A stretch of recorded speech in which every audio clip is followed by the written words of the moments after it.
Is this a therapy session? No, we're asking the questions as they go along. Are you just getting me like riled up to want to that's hit part of you? the point.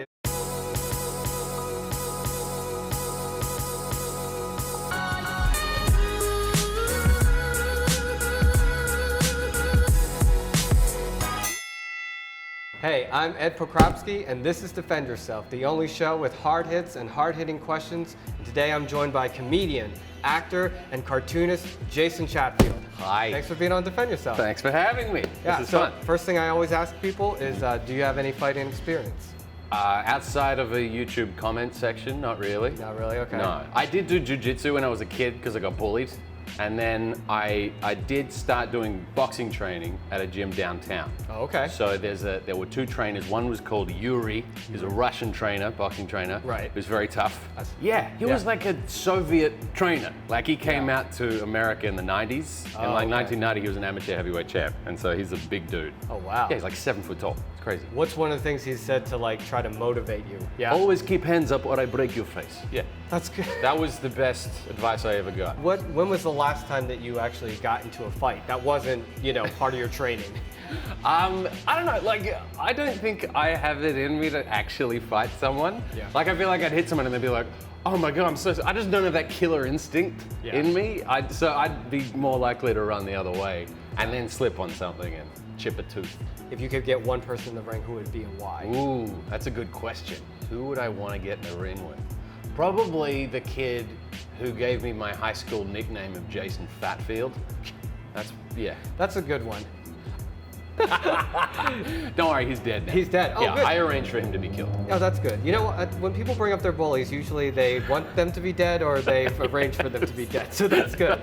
I hate how good it was as well. Right. That's what hurt. I was like, that's really good. I hate how good that is. Because I was a big kid. I was kind of a fat kid. Gotcha. Yeah. What was something you did to lose the weight? When did that eventually happen? Why or how? Ooh. Well, my girlfriend of about 5 years went and ran off with my best friend. So I kind of locked myself inside for about a year. That helped. Oh, okay. Yeah. Wait, is this a therapy session? No, we're asking the questions as they go along. Are you just getting me like riled up to want to hit That's part of the you? point. It's part of the point. This is just like all my deepest. Well, good. I want you to get into a place that you can be open for all these things. I'm gonna Hulk out, Ed. Okay, if you got Hulk out. That's my secret. I'm always angry. Oh, good. Okay. All right. Well, with that being said, are you ready for round one? I don't know. Are you ready for round one? I'm ready for round one. All right. I think I'm ready for round one. Let's do it. Okay, cool. Here we go. Yeah.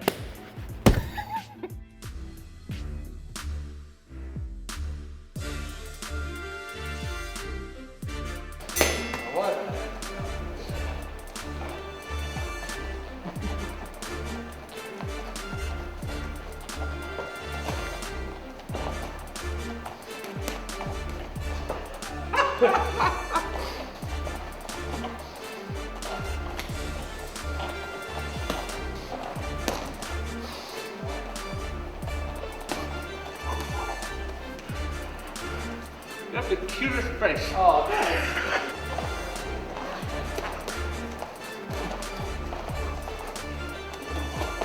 There it is. Good job, buddy. I don't want to hit it. You look so cute. That was round one. How do you feel? I feel pretty good. Good. It's difficult to breathe with a mouth guard in. It is, yeah. And I don't want to hit you. I appreciate that. You look like a cherub. I don't know. This is because I brought up the Jason Chatfield thing. That's what you're getting back. Yeah.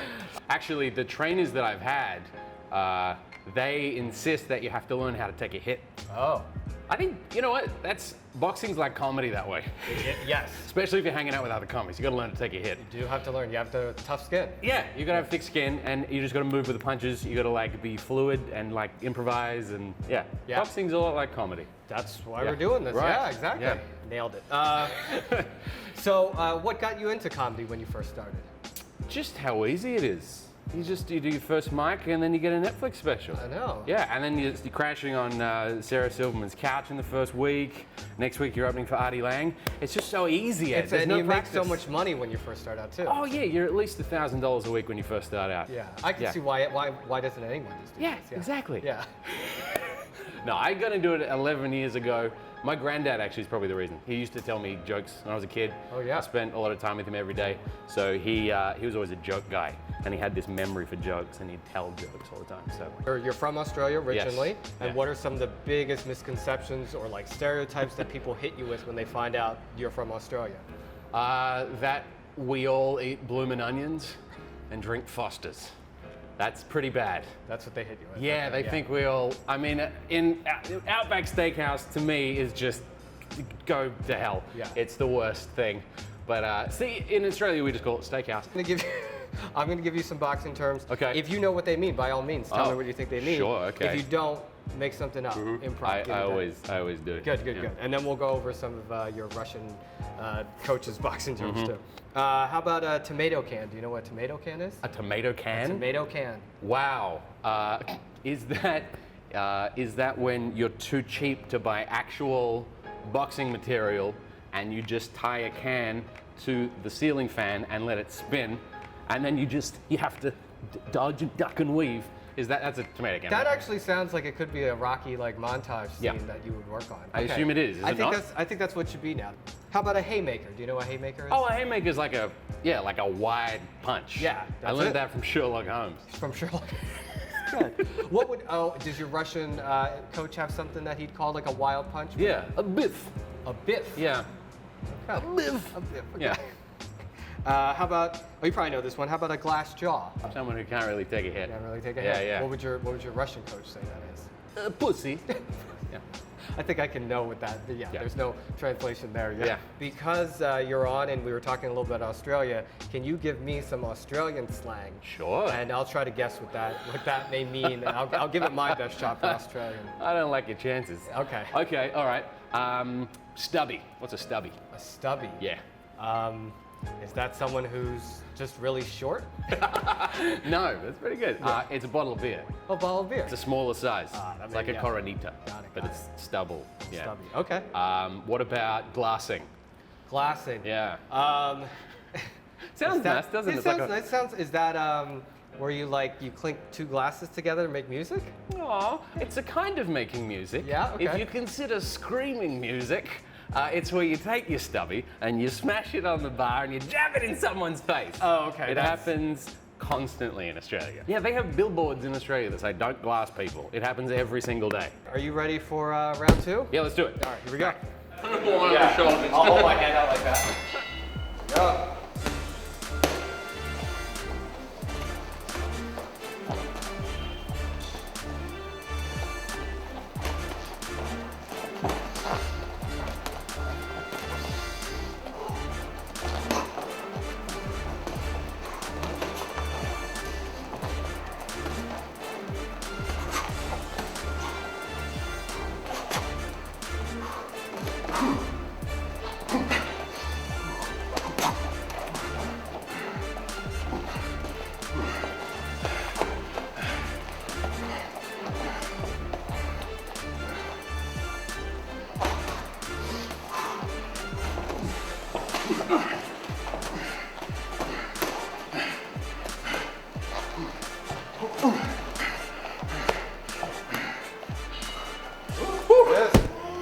Okay, so that was round two. How you feeling? Pretty tired. I'm pretty tired, yeah. No, I feel good. Feel good though. Yeah, boxing is good. Yeah, everyone gets a nice glow about them after round two. Yeah.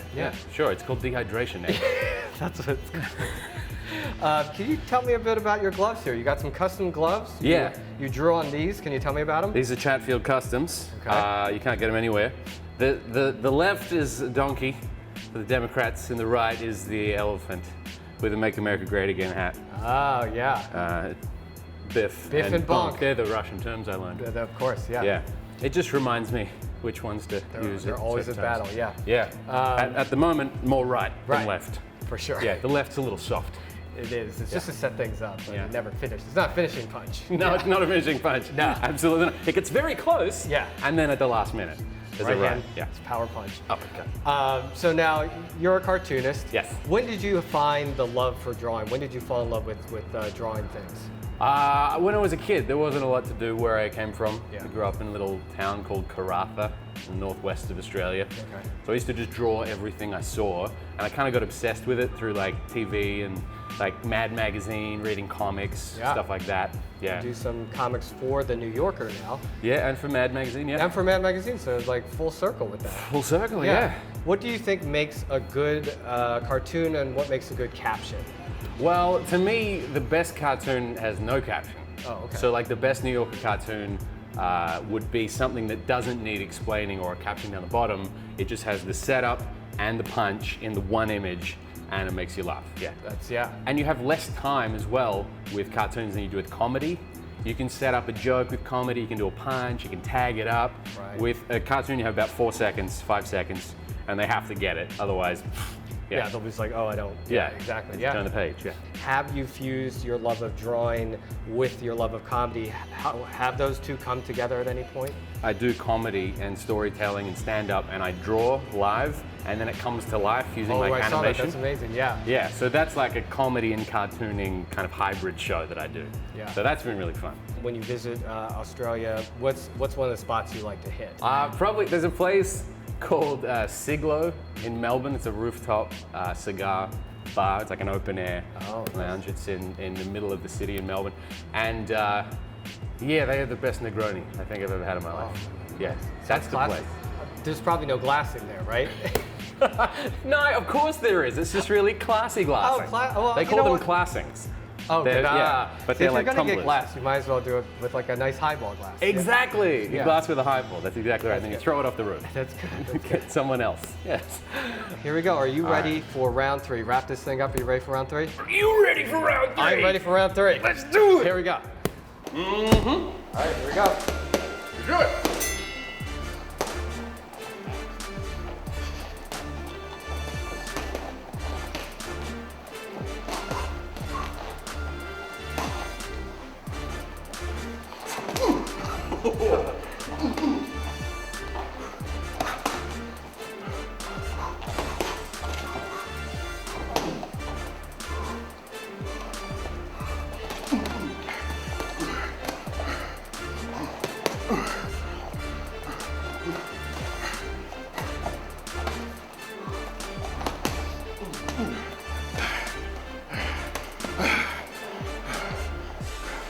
Come on!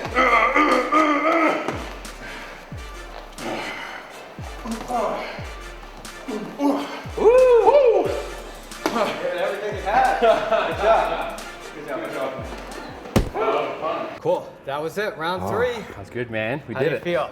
Pretty good. Good. Pretty good. I don't know if there was anyone who won. There was no winner. There's no winner. We're all winners. The winner is boxing. So when there's boxing and comedy coming together as one. You do some great accents and some great impressions. What are some of the techniques you use to like lock into those? Well, I actually picture a cartoon character in my head. Oh, okay. And then I do the voice for what I think that would sound like. Right. I've just gone 3 rounds of boxing, so I'm. No, it's okay. No, but like, there's every now and then there's like a word for like an accent. Like, for Northern Irish, it's like the word around. Oh. So they say around. What you looking for? Are you looking around here for? It's a very specific. And then Scotland is like, even if you say Scotland, it's got a nice little twang to it, and yeah. every little accent has a little. They've also got a little lilt to their accent. They say things in a certain way. Yeah. And then you have like all the different dialectic differences of like America. You've got like the Midwest, and oh my gosh, oh golly, I'm from Wisconsin, you know. And then you got like Generican, which is what a lot of people learn when they're acting. Like Australians learn Generican. Oh, okay. In some acting schools, like So- it's like you can't really pick the accent. It's like a mix of like California, a little bit of New York, bit of Midwest, bit of the South. It's kind of everything, and you can't really pick the accent. Do you have one that's a little bit more obscure too? Oh, obscure. Well, Yeah. see, I don't like to do celebrity impersonations in my act because it's not 1981. For sure. But there are a few characters that really jump out at me, like from TV shows and like, can I swear? I Yeah, can't. of course you can. Yeah. Can I? I like doing. There's a scene in The Sopranos where Tony Soprano pushes this rabbi up against the wall, and he's trying to shake him down for money. Yeah. And the rabbi goes, no, please, as the Talmud says, and he goes, I don't give a fuck what the Talmud. I don't give a fuck what he said. he said, I don't give a fuck what he said. It's the perfect Tony Soprano line That's a good of one. all time. Yeah. I love it. Well, they do a pretty good Ed Pokropski, so no. It's the worst. That was the worst. It'd be terrible if I went through my whole life and didn't Yeah. realize that's how my voice sounds. Because you're from Philly, right? I'm from Philly, yeah. But you don't have like a strong Philly accent. I don't, have you know that. what? It's only when I go back and like I talk to friends or talk to my mom.